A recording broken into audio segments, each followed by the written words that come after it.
No one plans for hair loss, but through Hims, you can take the next step with confidence. Access treatments made with clinically proven ingredients like finasteride and minoxidil to stop hair loss and regrow hair in 3 to 6 months.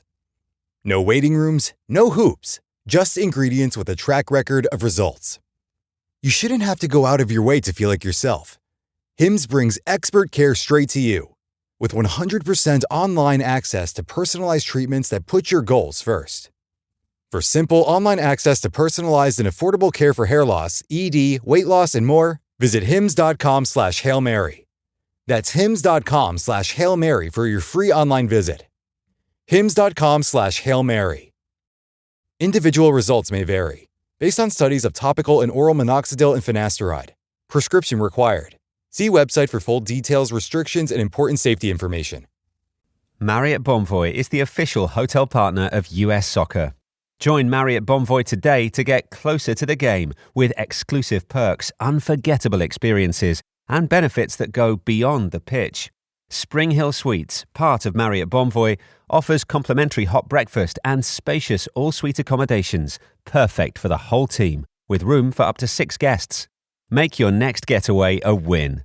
Learn more at springhillsuites.marriott.com.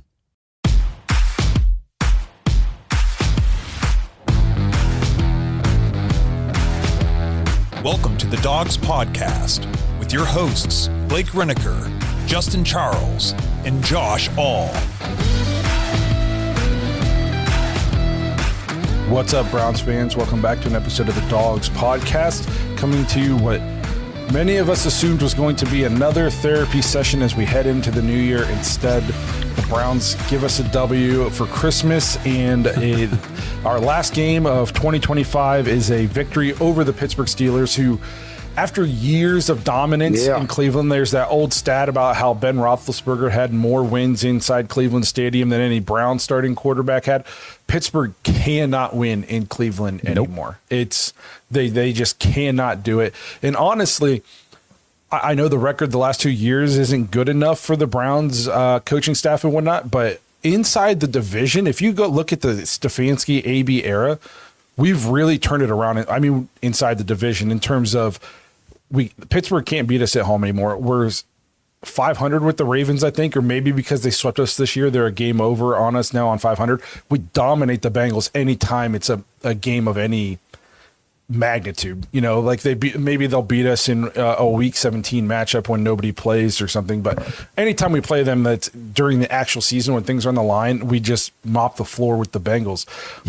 We've turned it around inside the division. It's outside the division where we've fallen apart the last 2 seasons. So always feels good to get a win over the Steelers. It was a little bit of a lose-lose for the Browns today. Like, obviously you want to beat the Steelers, but then you're helping the Ravens, and hurting your draft stock. But then if you lose to the Steelers, you're helping the Steelers clinch the division. And it's like you were kind of stuck between a rock and a hard place, at least in my opinion. If you're going to be stuck like that either way, at least get a win. It's always better to win than to lose. So, I was happy to see that. I think where it puts us in the draft position now, if you're a Shador guy, you should be very happy with the win, because it essentially takes us out of a quarterback unless the Browns get crazy and give up a ton of draft capital to move up to 1 or 2 again, which I just cannot see them doing for an unknown commodity right after getting burnt doing it for Deshaun Watson. I just cannot see the Browns doing that. So you got to think Shador. I do think, I guess before we're kind of just diving into the episode real quick, but I do think now it's going to be Shador and a vet next year. Maybe they can somehow get Kirk Cousins away from the Falcons, and then they let Kirk and Shador kind of battle it out in camp next year, that kind of thing. But I don't see the Browns drafting a first-round quarterback anymore. So if you're a Shador guy, like all of us are, that should make you happy. So just a good day for the Browns in general. I think it kind of I won't say it locks up Carnell Tate because I don't want to jinx us, but where we're picking is prime position to draft Carnell Tate. So, and that's who we all really, really want the Browns to take in the first round next year. So all in all, a great day for the Browns. An absolutely miserable day for if you're a Pittsburgh Steelers fan. They're frauds. They're frauds. Man. Everybody knows they're frauds. And I guess I'll give them a little benefit of a doubt. Like, they were missing DK Metcalf, who's basically their only decent receiver because he couldn't not punch a fan in the face. And then that's it. I mean, their wide receiver core was about as bad as ours almost. So they didn't have anything, but that's us every single week for the last 2 seasons. Right. You know what I mean? So I'm not going to have a pity party for anybody playing with a bad wide receiver core. At least you still had a Hall of Fame quarterback to throw to him. So he didn't look it today, though. No, I mean, he looked. We'll talk about it. Yeah. We'll talk about it. He had a couple nice throws on that last drive where I was like, they're going to somehow tie this up, send it to overtime. Not the same thing. But before we get too deep into it, though, and get to voicemail, all that good stuff, remember, if you want to get intros and voicemails on the show today, we only got one. So I need you guys to pick it back up. Maybe it's because of the holidays, not as much. Normally, we got so many, we can hardly get through all of them. But if you want to get intros and voicemails on the show, I say intros. Nobody's left an intro in 3 years. Yeah, we don't really do the intros anymore. But it's thedogspodcast.com. Just tap leave voicemail in the drop-down menu. We'd love to hear from you guys next week or in between now and then. If you're watching on YouTube, please like and subscribe. Make sure to tap the notification bell so you don't miss any of the content that we're putting out. You can listen on Apple and Spotify. You can find us on any of the social media platforms. Just search at The Dogs Podcast. And lastly, if you're looking for more dogs content, head to jointhedogs.com. Become an official Dog Pack member on the Patreon page. Get access to the private Discord, play fantasy football with us, or I should say, lose in fantasy football championships to us. I don't want to count my chickens or eggs before they hatch, or whatever the old saying is. But the last I looked before I jumped on here, I think I was up like 70 points or something like that, and I got Blake Corum tomorrow night, and the guy I'm playing has Puka Nacua, but I'm up by so much where it's looking like I'm going to bring home back-to-back championships. So it was only a matter of time. I finished the regular season 8-6 because I was second in points for, but I think first in points against, but snuck into the playoffs and then took care of business, just kind of steamrolled through everybody. So if you want to lose a fantasy football championship to me next year, jointhedogs.com, become an official Dog Pack member, play fantasy with us, and just meet a bunch of cool people from all over that are Browns fans. So we'll kind of dive back into it. Tough day if you're a Pittsburgh Steelers fan. If they somehow lose to the Ravens next week and don't win this division and don't make the playoffs, it'll be the skies falling in Pittsburgh, because all you had to do was beat the 3-13 Cleveland Browns, and you couldn't do it. Couldn't do it. The 3-13 Cleveland Browns, starting a rookie quarterback in his 6th start, who lost their best offensive player in Harold Fannin after his touchdown catch. I mean, he tried to gut it out for what? Did he even play another series? I don't recall. I don't remember. He went to the 10th and then out. Yeah, then out. Didn't have Quinshon Judkins. You know, their running backs today were 4th round Samson, who's been dealing with a nagging injury for a month and a half now, it feels like, and practice squad running back Rocket Sanders. Yep. We didn't have David Njoku. So that's the team you lost to. And maybe the biggest the biggest knock on the Browns offense is they were playing Cam Robinson at left tackle. Oh, dude. Who's quite arguably, I didn't think it could get worse than Jed Wills and James Hudson. I don't know. We just keep finding new ways to find terrible left tackles. This guy, he's been awful since day one in the Browns uniform. He's just been a turnstile, man. And we've met players and stuff, so like I hate getting on here and just belittling them because like it's a job. I'm not attacking him personally, but he is just not a good football player. No. If he's not getting ran around, he's getting run through. If he can even get to the play without having a pre-snap penalty, it is just he is tough to watch. Dude, I talked about this so much this year. Like when we did free agency preview way back in like February, Cam Robinson was a guy that I highlighted that I wanted the Browns to sign in free agency as the backup swing tackle behind DeJuan Jones and Jack Conklin because he had been such a good, serviceable starting left tackle for the Jaguars and the Vikings throughout his entire career. And I went back and even looked at stats, and the one stat I found about him was he never got more than, I think, one penalty in a single season. And he started like every game of those seasons, or a lot of games in those seasons that he wasn't injured. One penalty like in a whole year, and now he gets what, 3 a drive? It's insane. Yeah. I just don't understand how he can be this bad. one bright spot for the Browns this year, and it goes unnoticed because we suck so bad, is they have cleaned up a lot of penalty issues. They're not nearly as highly penalized as they used to be in the last couple of years. And imagine how much better it would be if Cam Robinson wasn't on this team. He's got to be fourth of our penalties. It's like one guy. If it wasn't for him, we might be top 10 in penalties this season. And he's driving us down to like 15th or 16th because he just can't not jump off sides or whatever. I mean, it's hard to watch. He's like, he reminds me, he's like the Cam Irving of left tackles. Cam Irving's just out there catching strays. Yes, he is. It is terrible. And it's making life tough on Shador. Even when he does complete a pass, he usually gets drilled because Cam Robinson just got ran around or ran. How many times is this guy just going to catch a left arm to the chest and then just get bulldozed back into the quarterback?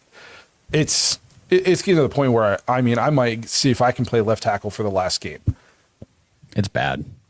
But then they make Wyatt split time with Jenkins. You know, like it's just so bizarre. The split with, and I posted this on social media, like Wyatt Teller must have really pissed somebody off because he was finally healthy today, finally active for the game.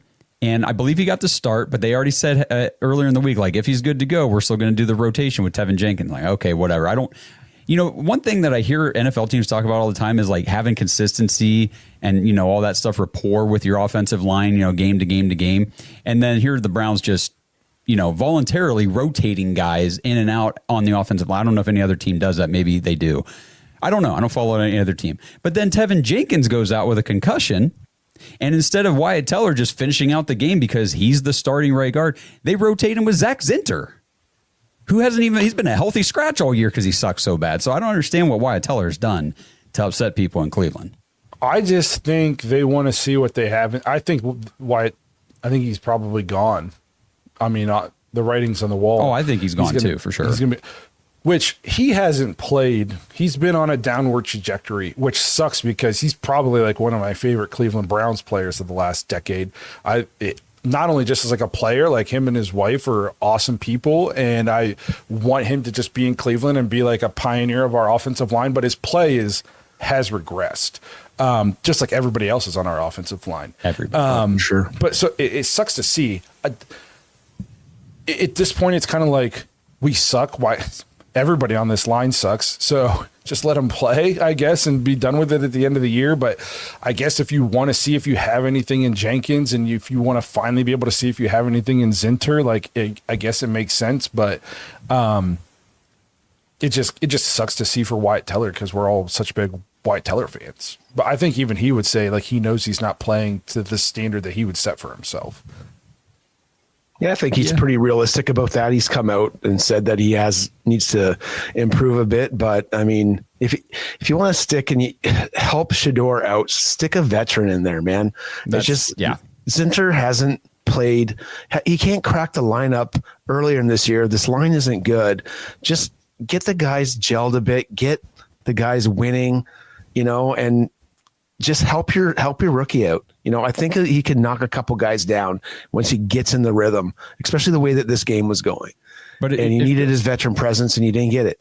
Yeah, and it goes to what Blake was saying in the beginning. All this, like, if anybody needs rotated in and out, it should be Cam Robinson. He's terrible. Like, if you're gonna penalize somebody for their poor play, why are you picking Wyatt Teller and not Cam Robinson? Or like T. Ray in the thanks for the super chat. KT Leviston, I'm sorry, my friend, you got to go too. Ugh. I mean, is it just because we have no other tackles? So those guys get off scot-free being shit? If there was a left tackle behind Cam Robinson that was younger and they wanted to see what they had, they would be playing that person. The problem is we're on our 57th tackle in the last 3 seasons.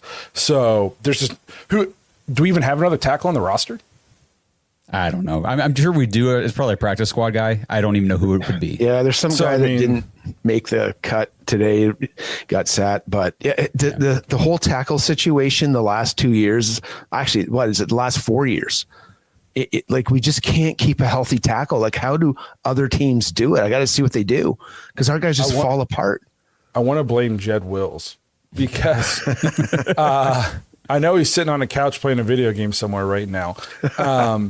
But they drafted him 4th, and he had a very promising 10th, and he had a very promising rookie year. I mean, after his rookie season, we all thought, hey, we have our next Joe Thomas. This dude's going to be our left tackle now for the next 10 years.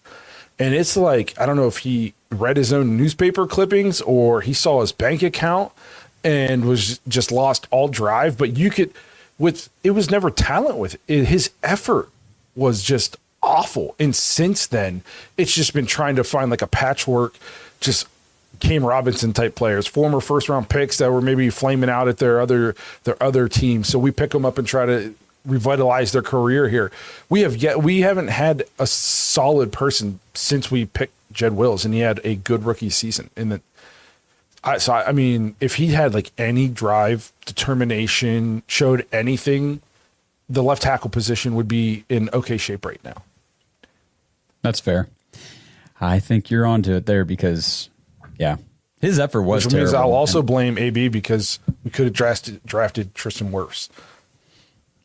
I would have way rather had Tristan Wirfs than I never liked the whole idea of taking that guy and swinging him from right to left. Just too much of a transition for a guy. If you're going to sit him for a year, maybe, but not. I just didn't like that move whatsoever. Well, and they tried to do it with DeJuan Jones too. I don't understand. Like, if you take a right tackle from college, let him play freaking right tackle. We talked to Joe Thomas about this, and he said it's not just a simple switch from right to left. Like, you've played that one side of the line. Like, that's like he said, it's a completely different nuance. So it's not as simple as just moving from one position to the other.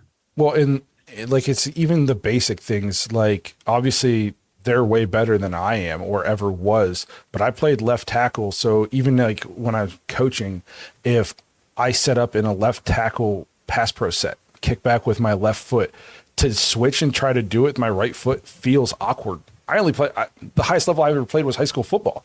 You know what I mean? Right. And to this day, 18 years later, after I got done playing high school football, if I am coaching somebody, I will still stagger with my left foot back and kick back with my left foot because it's awkward to do it the other way. So like, I can only imagine if these people have been doing it all the way through college into the NFL, like that's not, it's awkward. It doesn't feel right. It's not natural. It's not what you've been doing for 12 to 15 years by the time you get to the NFL. Yeah. So I guess we should, we have a voicemail? Should we get to it and let it kind of kick off the conversation about the game in general? Mean, like I said, I actually have 5 voicemails. We can either play them or we don't have to, but let's see. We had one person send in a voicemail before the game today. One person sent one in after the game, and then 3 other people sent voicemails in during the week, which obviously there was no midweek episode this week because of Christmas and everything going on. So we have a couple voicemails there to play. So do you want to just do the one from post game here? Yeah, let's do the post game. We'll see how it's going here at the end if we need to get to some of the other ones. Okay, here we go. Hey guys, it's Brad Moneymaker here. You can't always get what you want, but if you try sometimes, the Browns will always just disappoint you. Yeah. Well, I guess in some aspects they didn't disappoint today, even though in my eyes they kind of did, because I feel like we need the best draft pick available to get more assets. But, I could be wrong for saying that, but, I get to hold this over my wife because now she owes me dinner. But because she's a Steelers fan, if nobody knows. But defense looked pretty good today, I will say. Miles didn't get a sack again. That kind of sucks. Shador looked pretty decent. Definitely threw some in-errand throws and some bad throws, missed some open guys. And, I want to be more celebratory for the team, but I just can't because they just have beaten me down so badly constantly with their losing. And it's rough. And I'm still ready to move on from this coaching regime. And I'm ready just to draft new offense line, wide receivers, whatever, fix this thing. Okay, I think he hit the time limit there. Brad, don't be so depressed. We won. Yeah, I know. I thought it's like someone died. Like we just won. We just potentially kept Pittsburgh out of the playoffs. Whenever you don't have many wins and you're looking for the little things, like can you ruin your rival's life? All week in Pittsburgh now on their sports radio is going to be calling for their coach to be fired. How did it all go wrong? This can't be their team. We did that. We helped do that. Be happy. Like, I don't understand being sad after a loss. Like, if we would have picked 2, I don't think Brad wants to take a quarterback. So what does it mean by more assets? Does it mean trade down? So trade that 2 pick to like 5 and pick. Well, how many more assets are you going to get? You're going to get 1 more pick. We got enough picks. Let's just pick good players with those picks. We're going to pick at 6, maybe 5 or 6.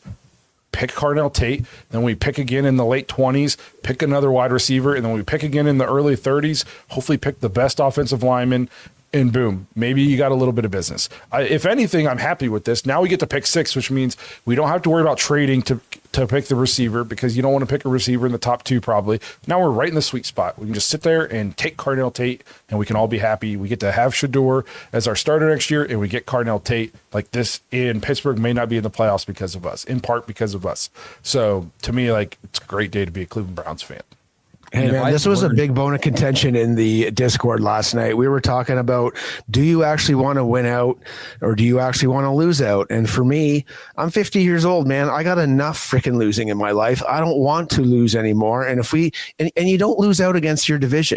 I can't even say it even if I know what needs to happen. Right. And this is like a big topic of conversation. I think even, Josh, did you not put a pull out about this? Should you win out or something along that lines? Yep. I think it's like 17% wanted the draft capital, right? The rest of us wanted to win. Winning feels good. Winning feels even better when it's against the Steelers, and this isn't my Super Bowl. The draft's going to be my Super Bowl, but it sure feels good to knock those guys off or knock them down a peg, after all the losing that we've been through this year. Like, since the Raiders game, it's just been way too long. We needed a win. Get another one. And the thing is, like, just watching, like, I watched the Ravens last night, and obviously I've watched more of them this year, and the Steelers today and everything. It doesn't really even matter which one of them makes the playoffs. They're going to be a first round exit. They suck. Like, our division this year is bad. The teams are not good. No one's moving forward, doing anything in the playoffs. The Steelers, for as bad as the Browns offense and how limited we are, they were worse today. And the thing is, it blows my mind. And we talked about this on Thursday on the preview, or Tuesday on the preview show, Kenny, with Justin. Jaylen Warren, Kenneth Gainwell, the Browns have begun to gashed up the middle, just absolutely gashed to pieces. So what do? Try to run outside. Yeah, that was so weird. What? Thank you. It's like thank you. Watching the film, we knew what they had to do to just go down the field on us, and they didn't do it. And they were so afraid of Myles Garrett wrecking the game or getting the sack record against them. Myles Garrett recorded 1 box score stat today, 1 tackle. That's it. But he single-handedly won that game on defense because they were so afraid to do anything on offense against us that they scored 6 points. That's it. Well, did you see the time to throw stat? I mean, generally he's around 2.59 seconds. He was 2.21, I believe, in this game. And that's unreal to me, just so they don't end up as poster boys, not to have the sack. Like, they literally, like we said it in the Discord this morning, someone's like, do you think Myles will get the sack record? I said, nope, they would rather lose to us than give that sack up. And that's what happened. Tony Romo is so bad. I don't know if you guys heard during the game, he was talking about, they kept showing Arthur Smith and they were like, how good of a job has this guy done? And I was like, does Tony Romo smoke crack? Like, how good of a job has this guy done? They're one of the most anemic, putrid offenses in all of the National Football League. If it wasn't Aaron Rodgers, like, turning back the clock and just playing competent enough football to just like will them to, 13-6 victories all season, they'd be a 4-win team like we are. How great is this guy doing? That guy won't have a job next year, most likely. His offense has been going back to Tennessee. Lucky he had Derrick Henry. And then he goes to the Falcons and can't get Bijan Robinson, Drake London, Kyle Pitts the ball. And then he gets a coordinator position at the Steelers. And it's like nothing has changed. It's like Matt Canada is still there. Yeah. That's exactly what I was going to say. What are you watching? What have you been watching, Tony Romo? I just heard that and was like, this guy pays zero attention to anything going on in the league. There's no way he just said that. And did you see in this game, the Steelers had 3 fumbles, and we got 0 of them. 0 of them. We are the unluckiest team for fumbles. I can't believe it. Like that one, granted, sometimes it's hard to watch when I'm throwing these backer parties, but when Grant Delpit hit him in the back, like got up and hit him and launched the ball, I thought he shoveled that. That was actually a fumble. They counted that as a fumble. Oh, really? Yeah. Huh. I didn't realize that. Do you realize if we beat the Bengals next week, which you'd have to think we have a shot of beating the Bengals next week. We usually play pretty well against them. We played Buffalo tough last week, just beat the Steelers this week. Like we're kind of playing, as sad as this is to say, we're playing some of our better football right now. It's on the road. It's on the road. It is on the road. But you know the defense is going to be hungry to get Miles that sack. Yeah. We're basically just like some of the like most brain dead decisions away from finishing this season and winning 4 of our last 7. That Tennessee loss, if you don't just, I don't even go for 2 for no reason. Yes, losing that game. Well, look at the 3. Look at the 3 we lost today. Look at the 3 points we lost today. We went for it. Just kick the field goal. Take the points. You know, we said all year that this team was going to win, had to win close games. And what does Stefanski do every single game? He goes for it in an opportunity to get the lead, but he takes 3 points off the board where we could have used it or would have added different dynamic to possibly winning the game. And it shouldn't have been down the wire today because we should have had 3 extra points on the board. You know, I don't know why you went for it at that time. I understand that the weather was bad at points and it was gusty, but we had a 50-yard field goal today, did we not? Yep. You know, now were we going the other way and the winds are bad? I'm not sure, but I thought you could have had that 3 points. Yeah. If the defense doesn't give up 31 points to the Tennessee offense that's statistically worse than the Browns, and we would be sitting here today winning 3 of our last 6 with a potential ending the season winning 4 of our last 7 games, heading into the offseason thinking we have a quarterback to build around heading into this draft. Like, think about how much better you could feel winning, saying we've won 4 of our last 7 games heading into this offseason with this line and this wide receiver core. It sucks that we pissed a game away, essentially, and the defense slept walk through a Tennessee game. B Stave says, better football, we're tripping. No, we're not. We just won, and last week we played a team that is a Super Bowl favorite, and we played them down to the wire. We are playing better football last week and this week. So I didn't say the offense was good, but as a team, we're playing better football last week and this week. They're doing enough. They're doing enough. So let's do this. Let's do a quick commercial break and then come back, and we need to just talk about Shedeur Sanders and his play today and everything, because I'm sure a lot of people want to hear about that, talk about that, get their input. Then I want Blake to read the message from the website, and then we'll hit a couple more of these voicemails. All right. This episode is sponsored by Kalshi. Browns fans, are you ready to put your money where your predictions are? With Kalshi, America's #1 regulated prediction market, you can legally trade on events that actually matter to you. And the best part is you don't need to predict specific stat lines and compile a 7-leg parlay just to win big. With Kalshi, the objective is either yes or no. Will the Browns win their game this week? Will Quinshon Judkins score a touchdown? Will Carson Schlesinger win Defensive Rookie of the Year? You can put your money on these predictions and more with Kalshi. If you want to try it out, all you have to do is sign up at kalshi.com/dogs. That's KALSHI.com/dogs, DAWGS, and trade $100. Get away from disadvantageous sportsbooks and dive into real-world outcomes with real-time odds and real payouts. Head over to kalshi.com/dogs or click the link in the description to get $20 when you trade $100 with Kalshi. Because why shouldn't you get paid for being right? Since 1989, Mount Hope Fence has set the standard in outdoor living.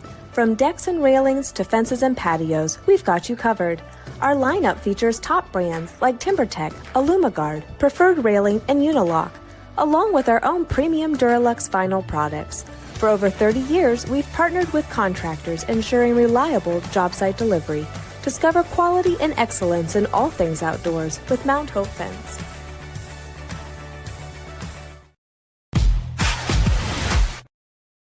Welcome back. Before we get to the voicemail and everything, we did have a super chat I wanted to talk about, which will kind of take us into the Shedeur conversation.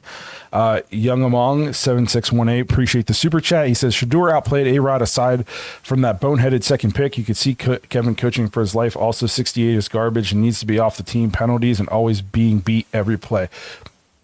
100%. He outplayed Shedeur. We're going to talk about Shedeur's performance as a whole, and we've slammed Cam Robinson now for 2 months. He's arguably the worst starting left tackle in football, and we're trotting him out there every single week to protect our rookies' blind side, which is just awful. So, Shedeur's stats for today's game. He finishes the day. I had it. You got it offhand, Josh? He was 17 of 23.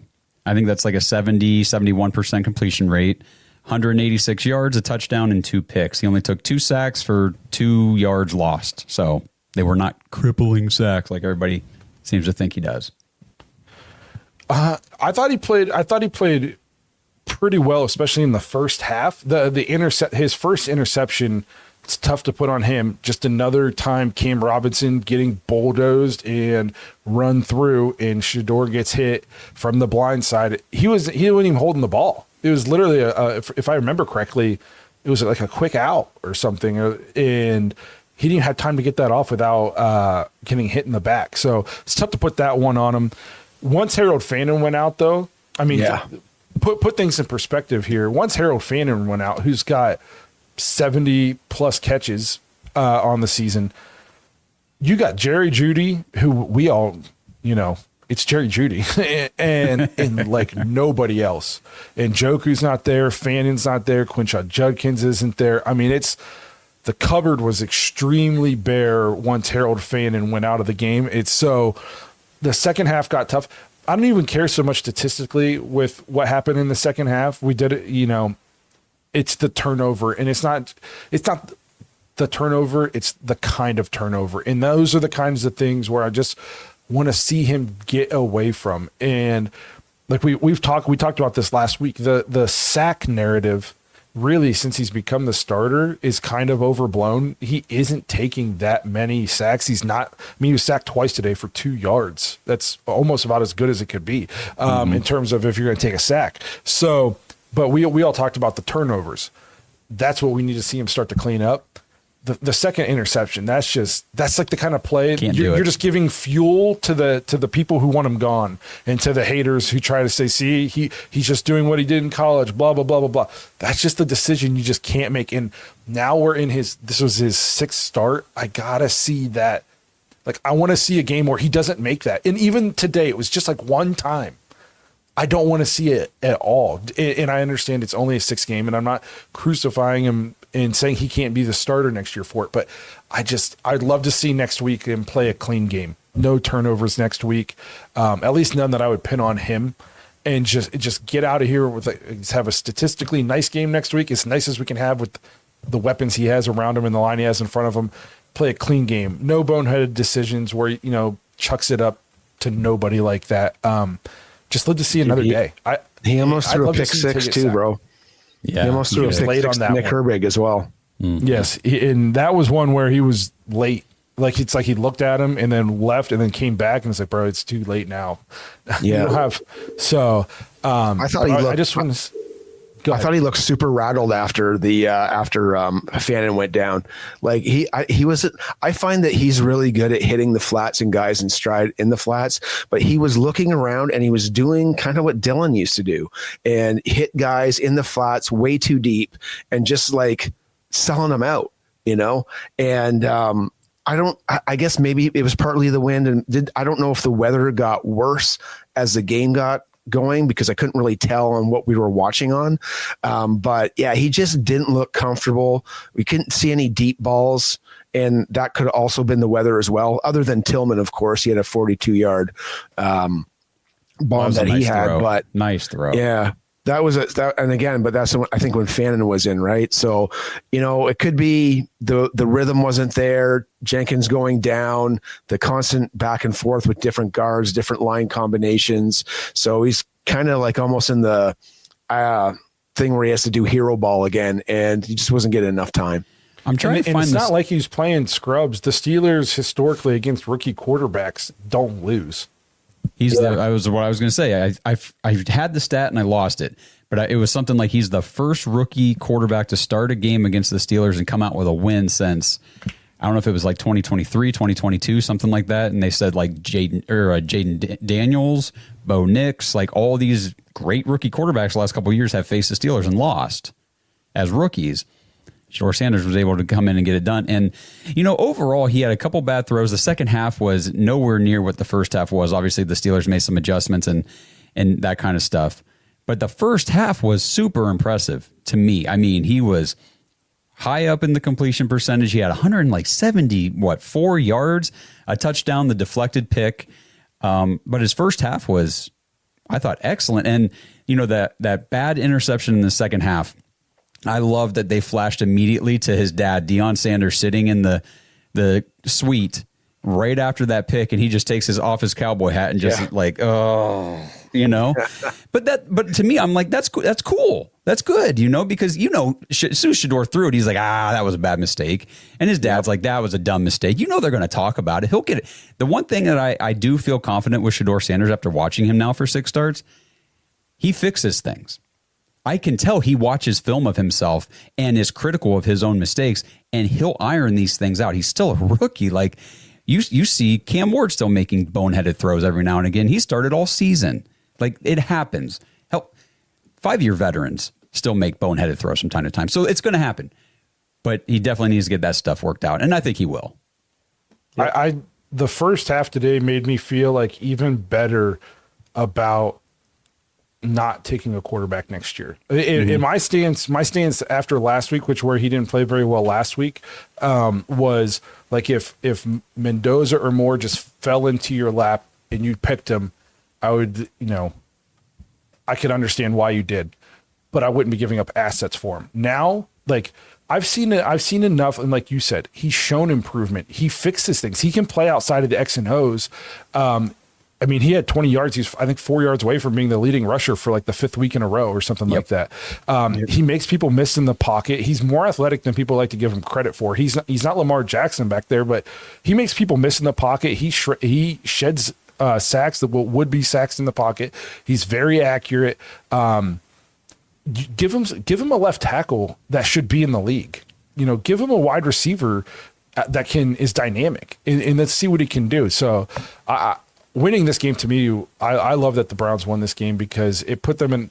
Now quarterback is pretty much just, it's like out of sight, out of mind. Now we get to just roll with Shedeur. Like I said at the beginning, I wouldn't be shocked now if it's Shedeur and a vet next year, but I would want Shedeur to be like the starter unless you get to camp and for somehow this vet is just significantly better than him, which I just don't see happening. Then, obviously you would roll with the vet, whoever gives you the best chance to win. But I'm perfectly fine now with just like, let's just give the guy the keys for this coming week for the last game, and give him the offseason to prepare as a starter and build an offense around him. And then let's just see what he can do next year. Because if he's good, if he hits the ceiling that we all think he has, the Browns' new window is open much sooner than what it could be, because now you got a 5th round rookie deal playing quarterback, and you'll have Deshaun off the books in a year. Well, let's not forget too, like the name you just said, that vet next year with him will be Deshaun Watson. Maybe they bring in somebody else, but Deshaun Watson will be on this active roster. He will be on the quarterback depth chart. So maybe they just roll in saying it's Shedeur and Deshaun and Dylan, I guess, because we got him for a 3rd. We can't sell him for anything. Nobody wants him because, they saw the tape. That's our quarterback room, which I'm totally cool with. Shedeur said after the Raiders game, imagine what I could do Imagine what it could be like with an off season to prepare and to be ready for, the season. I want to see that too. Let's go. Let's do this because, like you said, we have priced ourselves out of the quarterback market now in the draft.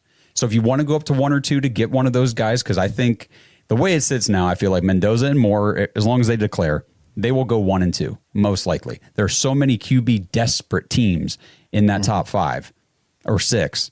It's going to happen. The Raiders and the Jets are taking a quarterback. Yes, absolutely. And the Cardinals are right there too. They desperately need one. So if you want to get up there to get a guy, you have to pay. And the price it's going to be a premium because now there's a bidding war because you're not the only team that wants to move up. Now, there's a lot of teams that need up to get those guys. So I think, yeah, if you, like you said at the beginning of the show, if you're a Shedeur person, guy, gal, you like the kid, you want to see what he can do, you want him to be the guy, have an opportunity to start for the Browns next year, this win was huge for that. There's a comment here from Lil Cool Jack 44. You guys are crazy tough on him. Just be one-sided. Y'all don't like him. Then keep the whole show like that. Can't have your cake and eat it too.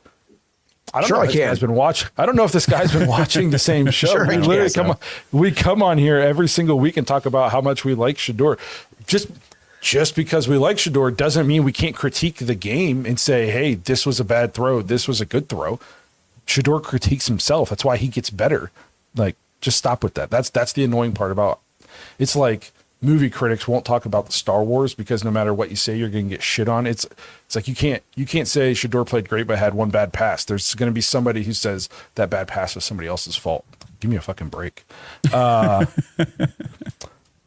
Truth, Brad. Yo, where is Aaron Butler at? LOL. Also draft Cardinal Tate no matter what. Sorry guys about the voicemail. It's hard to be happy with this team. LOL. Go Browns. It's okay, Brad. Wait, man. Hey, yeah, man. We won. We won, buddy. Just keep smiling. Totally understand. And the thing is, like, I think we talked before the show, like, it was not an exciting game. It was boring. The Browns had 50 yards of offense in the second half. That's it. Only like 22 passing. Again, I think Shedeur Sanders was 5 of 6 in the second half. So, okay, the only incompletion was that bad interception. But 22 yards, that was it. We didn't do anything on offense. And again, it goes back to the offensive line, the receivers, the lack of the running game. Like, the fact that we had 13 points was a miracle. Yeah, man, it was both points. It was awful. The fourth quarter was just basically punts, interceptions, there's missed field goals, turnover on downs. It was just ugly football. And sometimes you got to win those games. And the Browns did enough not to lose the game. Still should have kicked that damn field goal in there earlier. But anyways, like that just bugs me, man. If you're scraping for points and you just take 3 points off the board, anyways. It's like fumbling the football last week and not getting the points, that gift, and they just super frustrating. It was classic Browns too, where we stopped them on fourth down. We had the ball like the 20-yard line or 25-yard line, whatever it was, and you could just tell that we weren't going to do anything to turn it over and not go up the touchdown. It's like we were basically saying, like, at worst, we're going to go for overtime here. But man, you could just see how limited this offense is personnel wise. Like, we were not going to get a freaking foot. We might as well lined up and kicked the field goal on first down. It would have been less risky, less risk of a fumble or any penalty. We did have a penalty, if I remember correctly. We did. We had a false start, so you could I was like, we're only going to be up a touchdown after this field goal, hopefully. And I just had the way, like, Aaron Rodgers somehow all of a sudden he hit, I think it was Freiermuth over the middle, just over the outstretched arms of our linebacker. And then the very next play, like RPO vintage Aaron Rodgers jump pass quick. And I was like, they're going to score and go for 2 and get it. We're going to lose by freaking 1. Yeah, that's what I thought. And the defense, how stupid are you? Like, this is what I want to tell Tony Romo. How great of a offensive coordinator is Arthur Smith when their chance to win the game and they go after Denzel Ward with MVS 3 times in a row. Perennial Pro Bowl, one of the top corners in the league, and we got, like, who's on the other side? I don't even know who played the other corner. Yeah. And you're going at this guy. You're going at Denzel Ward 3 times in a row. Like, thank you. Like, thank you. We couldn't ask for anything better than that. Another thing I want to talk, Campbell has been great.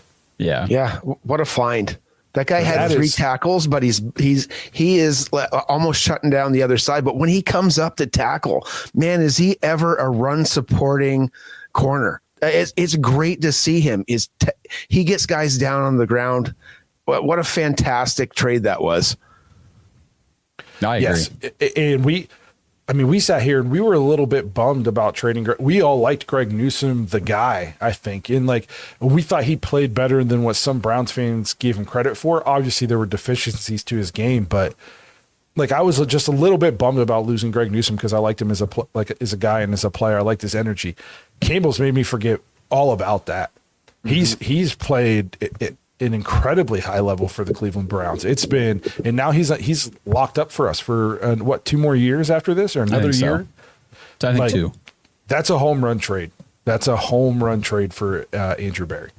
Yeah, and I'll tell you what, another guy that just impresses me every week. Obviously, we talk about Carson Schlesinger all the time. The dude got banged up big time today, limping. Thought maybe he's not going to come back in this game. Goes to the sideline, gets on the bike, and you can just see it in his face. He was grunting it out on the bike, I'm going back in. And he did. And he led the team in tackles again. The dude is awesome. Yeah, one leg, and he's the only guy that got a game ball from Stefanski. Unreal. Yeah. I just want to. I wish I could reach out to him personally and be like, "Hey, man, I really appreciate you sticking it out because I got that parlay for the defensive rookie of the year on you. So I really appreciate you sticking that out." At this point, I think he could not play next week due to injury, and he's still got it on lock. Sure, I think he's got it. That kid's incredible. It's unbelievable. I don't understand how he's not a Pro Bowler. I know he's the alternate, but. Maybe I don't watch enough middle linebackers, but it's hard for me to imagine there's a bunch of linebackers in the AFC that are better than what he's playing and has played this season. That kid's insane.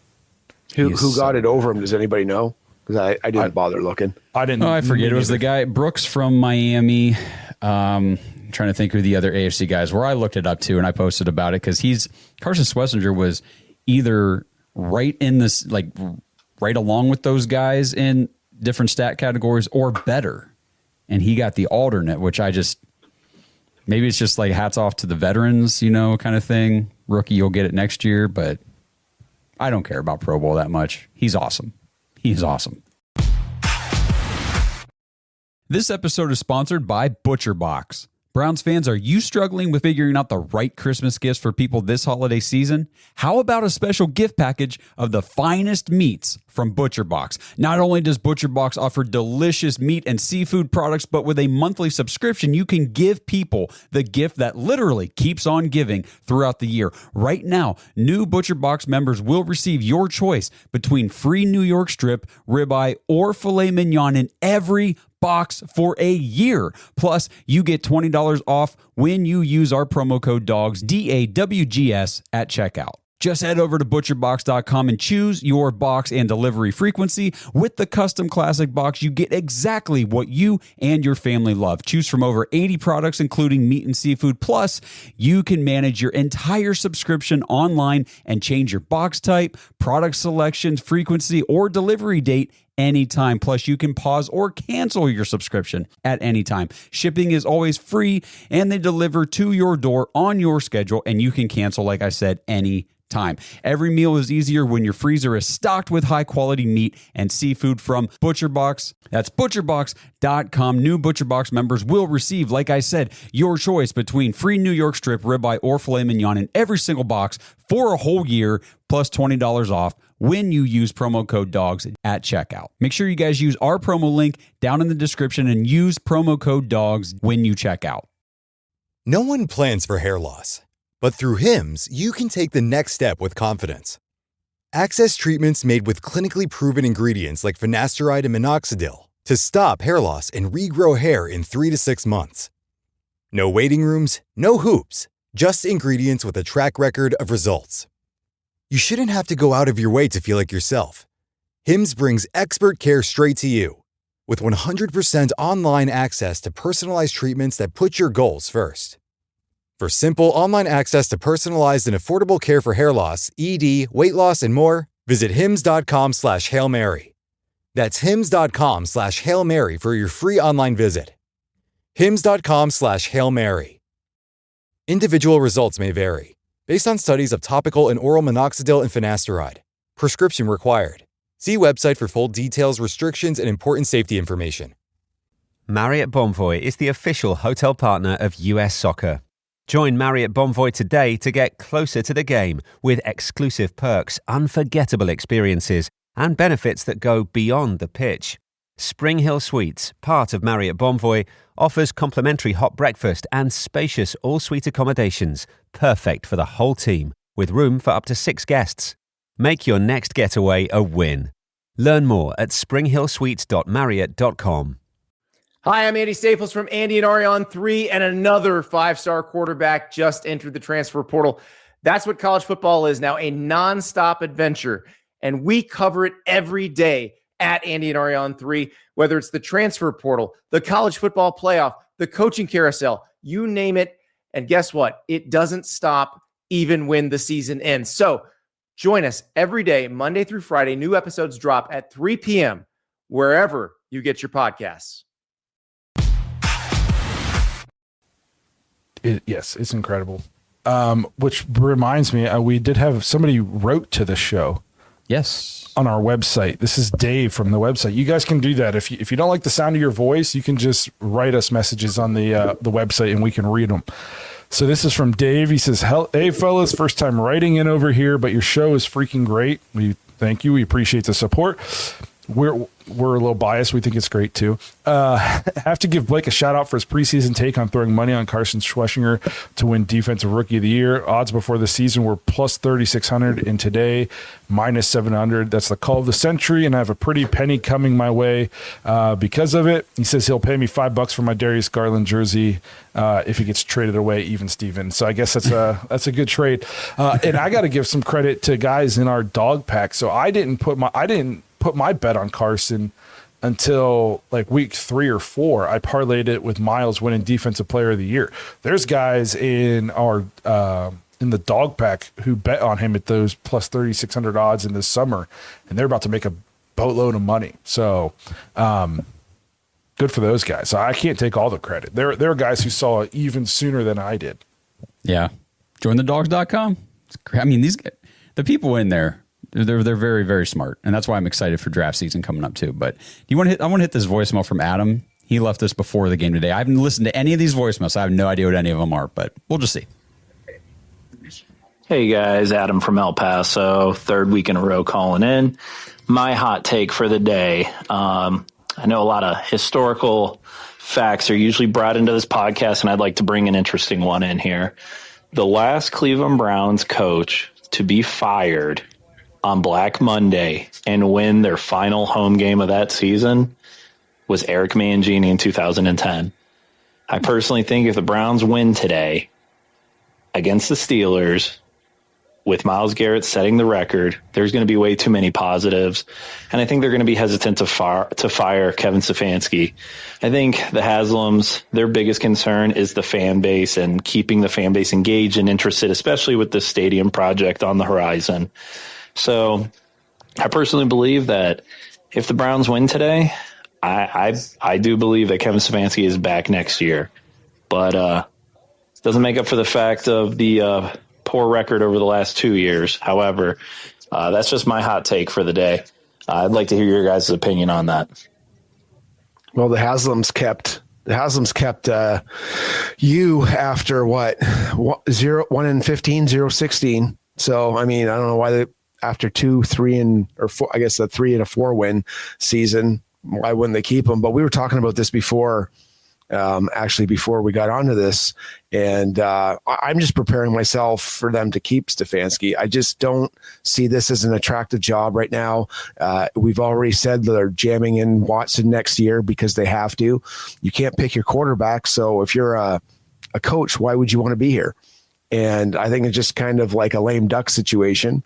That being said, maybe it happens, but I just don't see it. I'm preparing myself just because of the quarterback situation, really. I think there's a good chance he'll be back. I kind of said where I could see a situation where he's back next year and they do an offensive draft and they build up this offense.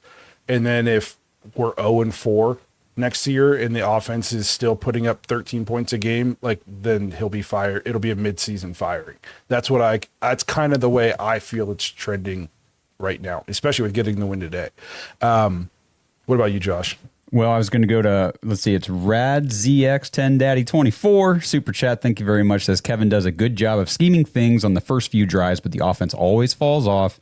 And it's because it's hard to scheme things for 60 minutes every week. You need true weapons. There's a whole lot of truth in that. I mean, Kevin has had some issues with that over his entire tenure here, where we come out and we're like on fire that first drive, and then it's just kind of stagnant for a while till like we get some things clicking. But we also have nothing to work with right now, so it really is just bad on all fronts. I was talking to Brad before the show, Kenny before you got in here too, Blake. Like, I kind of agree that, especially if they win next week too in Cincinnati or play well, even get to 5 wins. I mean, everybody this year thought like 5 wins would be considered a good season. I know we don't remember that because of all the losses, but preseason we were like, if this team gets to 5 or 6 wins, like that's a pretty good year for this team. Yeah. So I'm kind of there as well. Like I'm mentally preparing for a whole offseason of these debates of whether they should have fired him or whether it's going to be any better or not or whatever, because I think the odds are increasing that he's going to be back. Especially because, and I mentioned this in the Discord, this team could have jumped ship 2 months ago.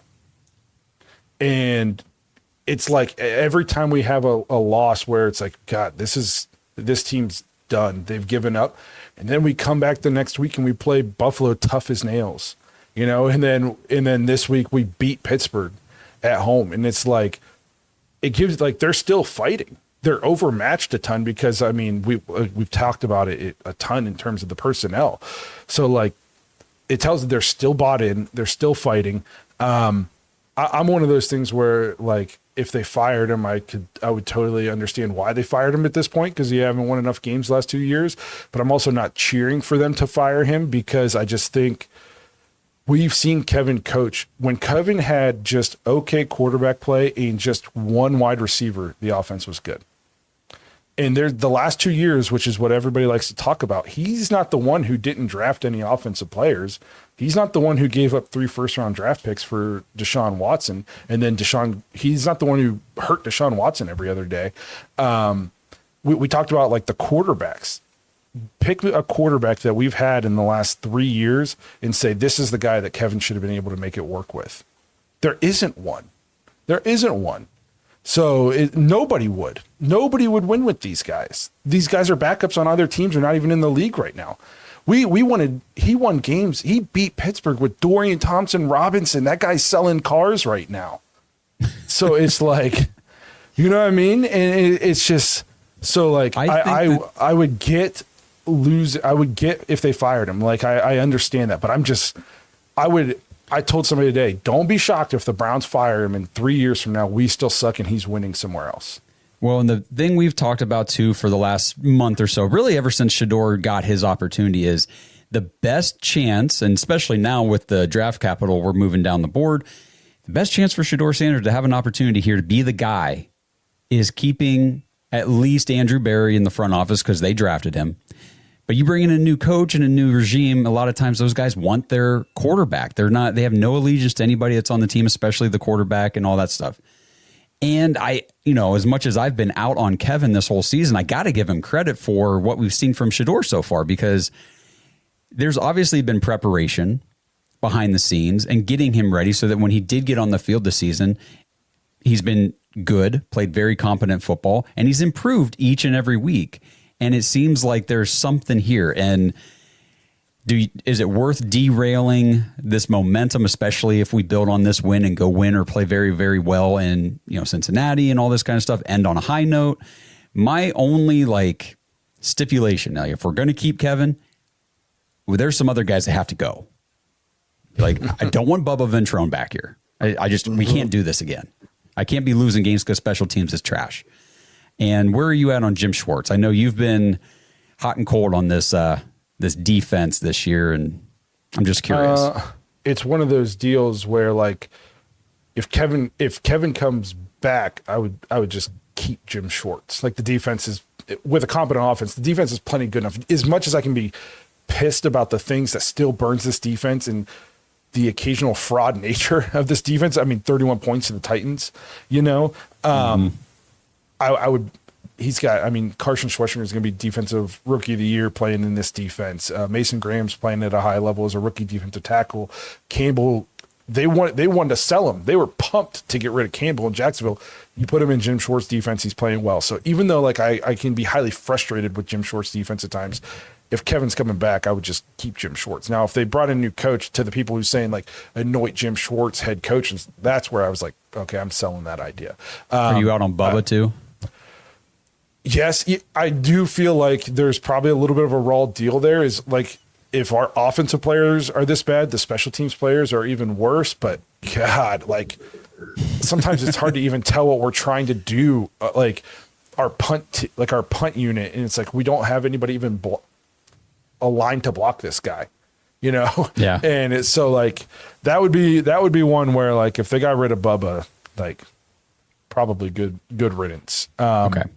Somebody's got to get fired. So, probably be the guy who's in charge of the special teams that has lost multiple games for the Browns this year. I mean, as bad as this that's your assistant head coach as well, right? As bad as this team has been, if the special teams hasn't cost us at least 2 games, the Bengals games and the Jets game, I mean, we'd have 6 wins already with a chance at 7 wins next week.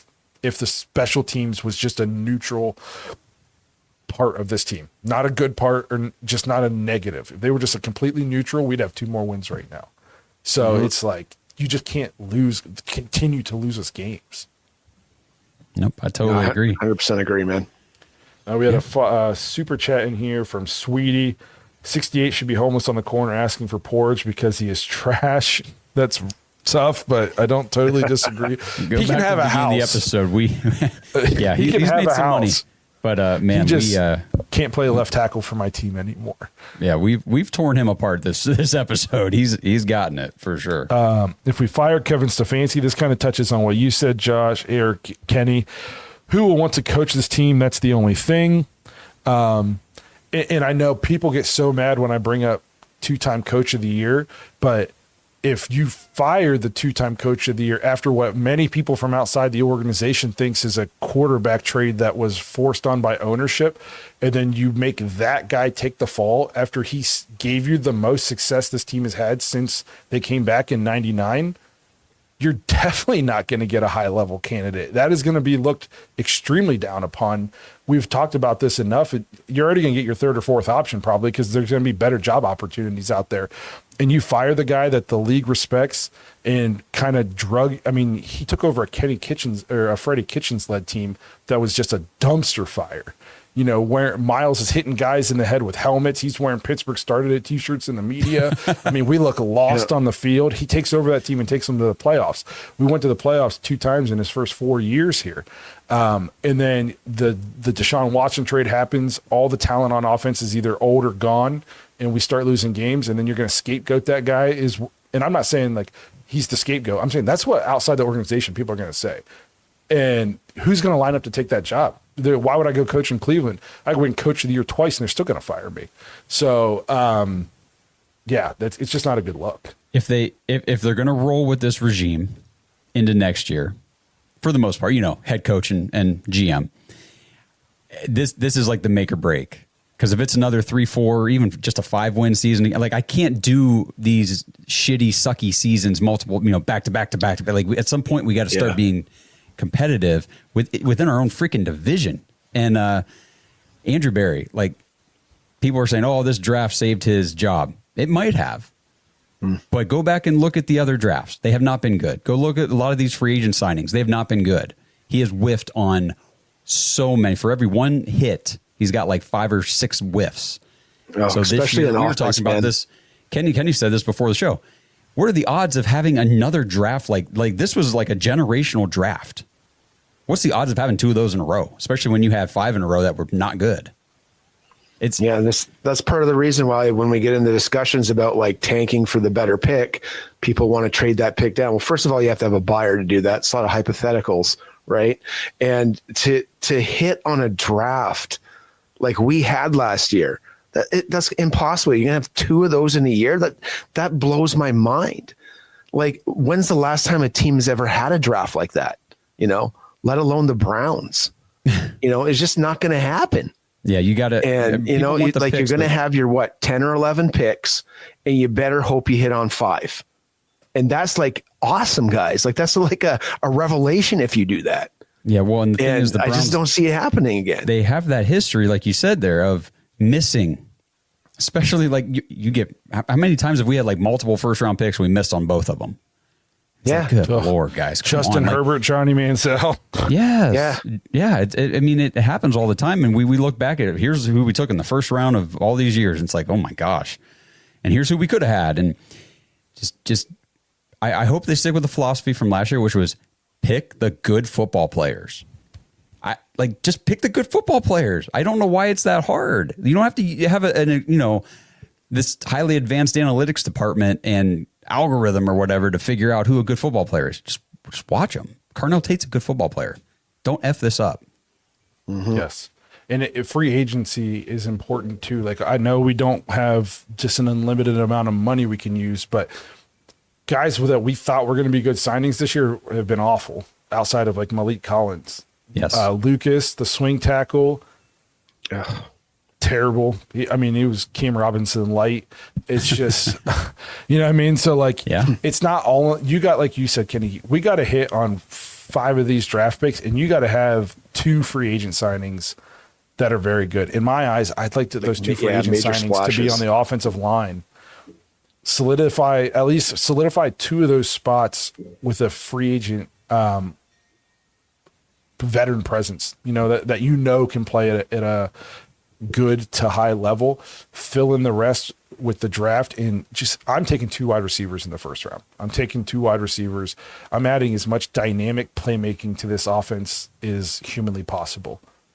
And I saw somebody in here said, sign Romeo Doubs. I would take him also. Yep. If you could get like Carnell Tate, another rookie wide receiver, and Romeo Doubs, and then Jerry Jeudy's going to still be here, and now that's your wide receiver core, and then you got a rebuilt offensive line, and Quinshon Judkins comes back healthy, and Dylan Sampson is healthy, and Harold Fannin is healthy, and hopefully Njoku's back. I feel a lot better about that. That's an offense where I'll watch and I'll say, if you can't get some points out of this offense, now we got problems. Now I'll listen to arguments about how we can't put up points with this offense. Just like it's tough to evaluate Shador with the talent around him, it's tough to evaluate the offense and hard to evaluate the offensive coach when that's the talent. How are we going to say we can't evaluate the quarterback because he doesn't have talent? Well, how are you supposed to coach no talent? How are you supposed to call plays with no talent? We've seen it all year, brother. You can't. And what's crazy is there are a couple teams that are statistically worse than the Browns on offense. One of those teams put 31 up on this defense. That's what's crazy. Yeah. I mean, the Raiders and Titans are statistically worse on offense than the Browns. And the Titans put up 31 on this defense. I mean, right there, think about that.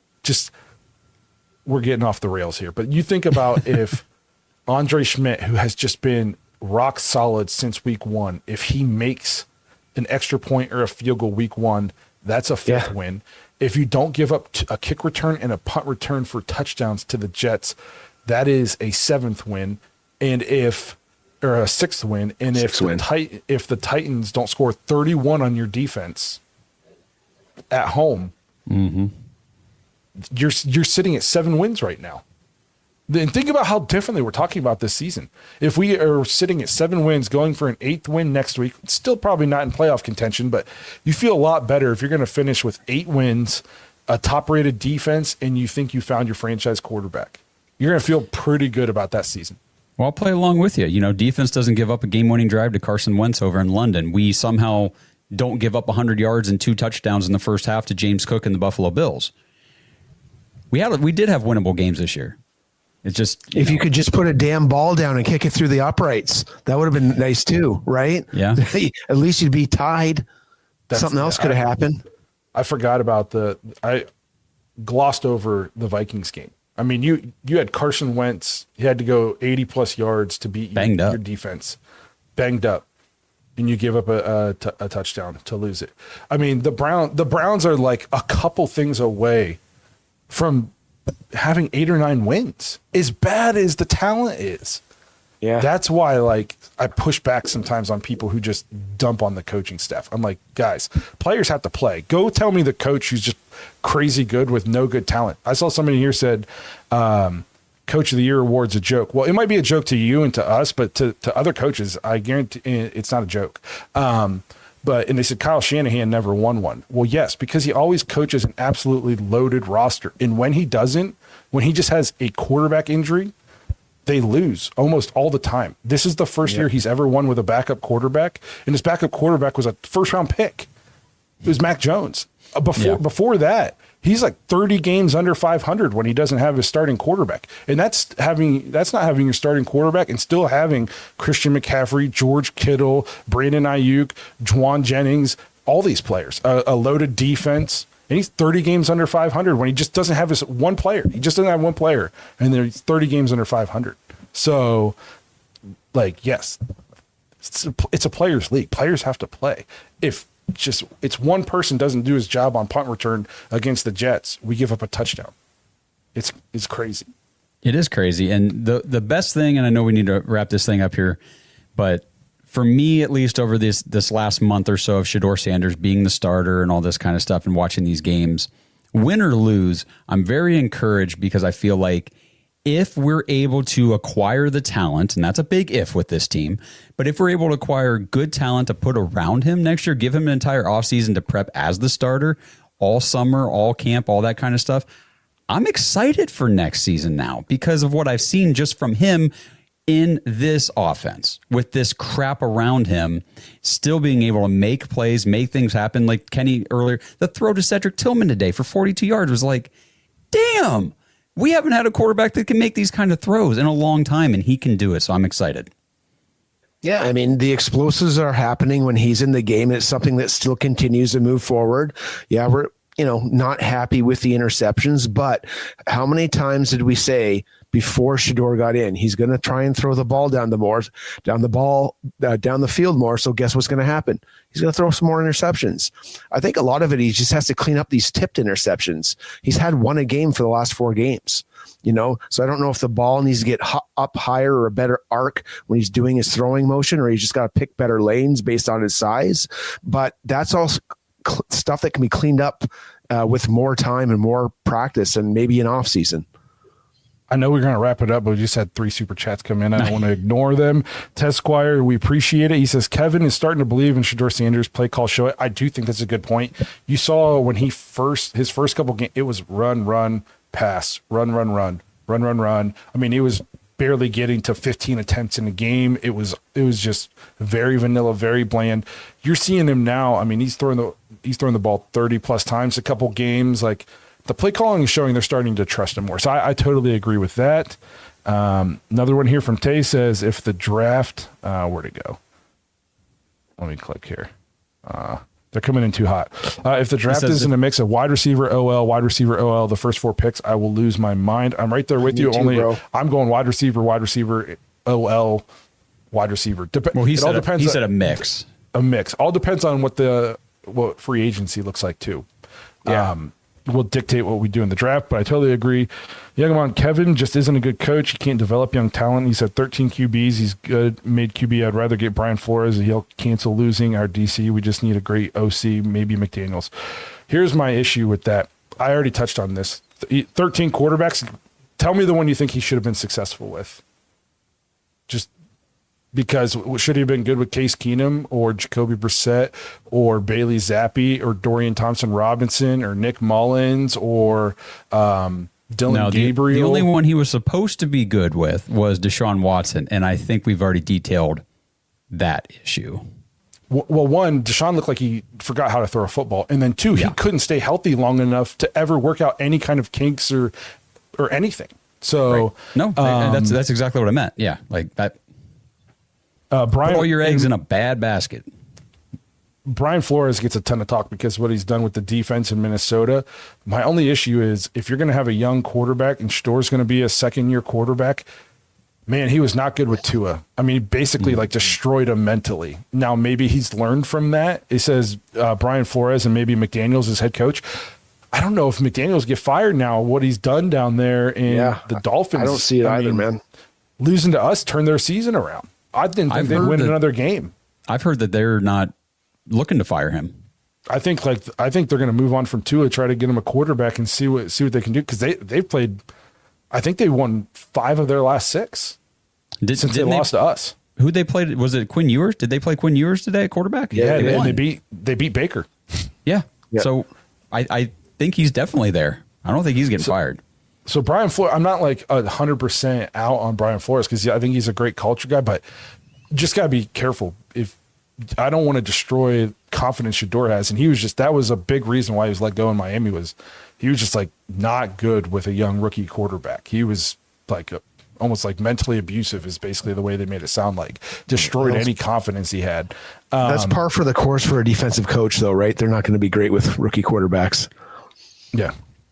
So, all right, we'll wrap this thing up. We're over the hour mark. We were going to do it a couple minutes ago, but if you guys are still talking and dropping super chats, we're not going to kick you guys out of here. But yeah, we obviously this is great. Yes, we appreciate all the feedback, all the support.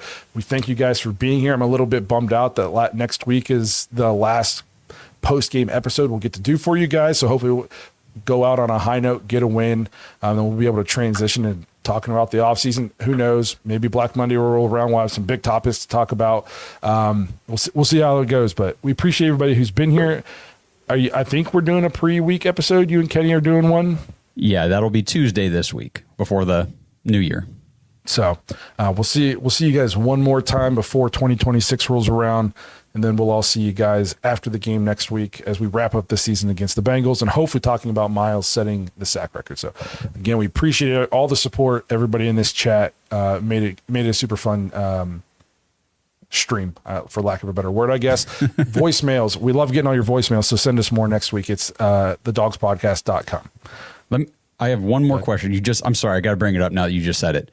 Are either you guys nervous that Miles is now in the last game of the season and trying to get that record? Because I know 100%. We talked the last couple of weeks, like, just get it early so we don't have to worry about it. Now we're going on the last week, and he's just one away.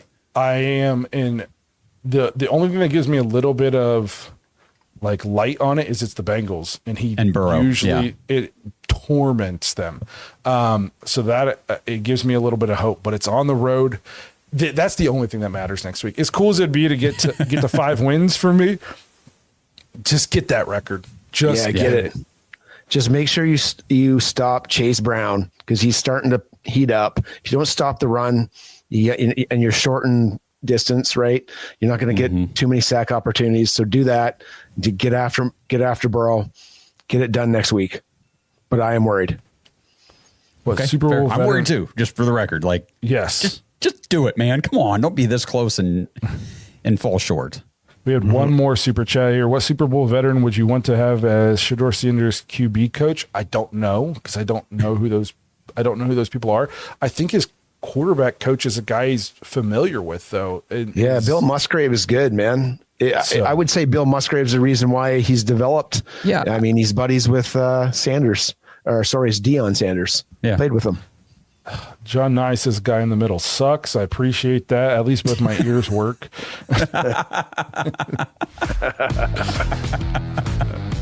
All right, we'll wrap this thing up. We appreciate you guys being here, and we'll see you guys later this week. Go Brownies. Ho, ho, ho. Thanks for listening to another episode of the Dogs Podcast. Make sure you subscribe on YouTube and follow us on Twitter at the Dogs Podcast. Get your thoughts on the show at thedogspodcast.com.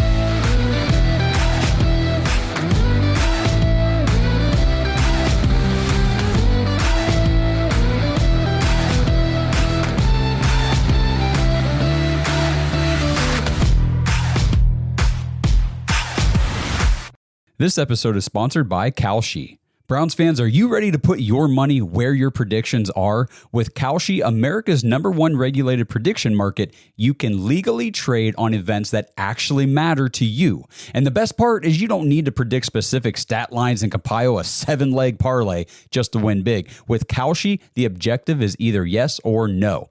Will the Browns win their game this week? Will Quinshon Judkins score a touchdown? Will Carson Schlesinger win Defensive Rookie of the Year? You can put your money on these predictions and more with Kalshi. If you want to try it out, all you have to do is sign up at kalshi.com/dogs. That's KALSHI.com/dogs, DAWGS, and trade $100. Get away from disadvantageous sportsbooks and dive into real-world outcomes with real-time odds and real payouts. Head over to kalshi.com/dogs or click the link in the description to get $20 when you trade $100 with Kalshi. Because why shouldn't you get paid for being right? Marriott Bonvoy is the official hotel partner of US Soccer. Join Marriott Bonvoy today to get closer to the game with exclusive perks, unforgettable experiences, and benefits that go beyond the pitch. Spring Hill Suites, part of Marriott Bonvoy, offers complimentary hot breakfast and spacious all-suite accommodations, perfect for the whole team, with room for up to 6 guests. Make your next getaway a win. Learn more at springhillsuites.marriott.com. Hi, I'm Andy Staples from Andy and Ari on 3, and another 5-star quarterback just entered the transfer portal. That's what college football is now, a nonstop adventure, and we cover it every day at Andy and Ari on 3, whether it's the transfer portal, the college football playoff, the coaching carousel, you name it, and guess what? It doesn't stop even when the season ends. So join us every day, Monday through Friday. New episodes drop at 3 p.m. wherever you get your podcasts.